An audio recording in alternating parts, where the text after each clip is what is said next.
एपिस्टीन ने extra marital affair को लेकर मुझे ब्लैकमेल किया था, बिल गेट्स का सनसनीखेज खुलासा। नमस्कार, मैं अंजना और आप देख रहे हैं न्यूज सर्कल। आइए बढ़ते हैं आज की बड़ी खबर की ओर। माइक्रोसॉफ्ट के को-फाउंडर बिल गेट्स ने बुधवार को सांसदों के समक्ष बंद कमरे में हुई पूछताछ के दौरान स्वीकार किया कि जेफरी एपिस्टीन से मिलना एक बड़ी भूल थी। कलंकित फाइनेंसर एपिस्टीन के साथ अपने संबंधों को लेकर घिरे गेट्स ने अपने शुरुआती बयान में कहा कि उन्हें शुरुआत में ही एपिस्टीन से कभी नहीं मिलना चाहिए था। उन्होंने बताया कि उन्होंने कभी ऐसा कुछ नहीं देखा और न ही उन्हें ऐसा कोई अंदेशा था कि एपिस्टीन किसी भी तरह की आपराधिक गतिविधियों में शामिल था। निजी जिंदगी और अफेयर की जानकारी से बनाया दबाव। गेट्स के बयान के अनुसार जब उन्होंने संबंध तोड़ दिए तो एपिस्टीन ने उनके निजी जीवन से जुड़ी संवेदनशील जानकारी का इस्तेमाल कर उन्हें ब्लैकमेल करने की कोशिश की। इस संवेदनशील जानकारी में ये बात भी शामिल थी कि अपनी तत्कालीन पत्नी मेलिंडा फ्रेंच गेट्स के साथ शादी के दौरान गेट्स की किसी और के साथ भी अफेयर थी। एपिस्टीन ने इसी राज का फायदा उठाकर गेट्स पर फिर से अपने साथ संपर्क बहाल करने का दबाव बनाने का प्रयास किया। गेट्स ने संसदीय समिति को बताया कि एपिस्टीन में ब्लैकमेल करने के अपने इस मकसद में कामयाब नहीं हो पाया।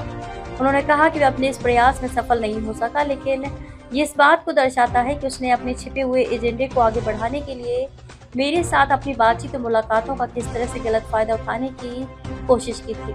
टेक खरापति Bill Gates House Oversight Committee के सामने गवाही देने वाले एपिस्टीन से जुड़े सबसे ताकतवर व्यक्ति बन गए हैं। कैपिटल पहुंचने पर गेट्स ने बताया कि वे स्वेच्छा से वहां आए हैं और उन्होंने उम्मीद जताई कि उनकी गवाही जांच में उपयोगी साबित होगी। कमेटी के अध्यक्ष और रिपब्लिकन अमेरिकी प्रतिनिधि जेम्स कॉमर ने गेट्स को गवाही देने के लिए औपचारिक रूप से बुलाया था। यह बुलावा न्याय विभाग के एपिस्टीन जांच के हिस्से के रूप में जारी किए गए दस्तावेजों में कई बार गेट्स का नाम सामने आने के बाद भेजा गया था। परोपकारी कार्यों के लिए हुई थी मुलाकात। गेट्स ने बताया कि एपिस्टीन से उनका परिचय उनके पेशेवर और परोपकारी कार्यों से जुड़े लोगों के जरिए हुआ था। वह एपिस्टीन के उन दावों की ओर आकर्षित हुए थे जिनमें उसने वैश्विक स्वास्थ्य पहलों के लिए अरबों डॉलर का फंड जुटाने में मदद करने की बात कही थी। गेट्स के अनुसार जब उन्हें यह एहसास हुआ कि एपिस्टीन अपने वादे पूरे नहीं कर सकता तो उन्होंने साल 2014 में उससे अपने सारे संबंध खत्म कर लिए। गेट्स ने इस बात पर जोर दिया कि वे कभी भी एपिस्टीन के कुख्यात द्वीप या उसकी किसी अन्य विवादित संपत्ति पर नहीं गए।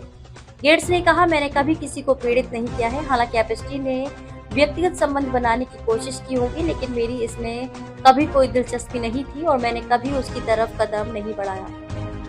अब तक के लिए बस इतना ही। फिर मिलते हैं एक ऐसे ही बड़ी खबर के साथ। तब तक के लिए नमस्कार और देखते रहिए न्यूज सर्कल।